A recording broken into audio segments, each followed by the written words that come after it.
Let me tell you a story about C9 Hotelworks. A number of years ago, I was trying to sleep, I was tossing and turning and counting sheep. What I realized was all that passion, all those thoughts in my mind, hotel owners had the same ideas. How are they going to execute something and not follow the herd? How are they going to dare to be different? That's when the vision started of C9 Hotelworks, and that's why we're here today.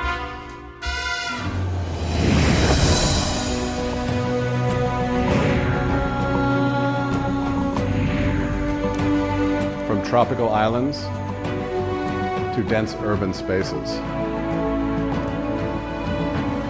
From high-end luxury to smaller spaces you want to explore. We're with you every step of the way.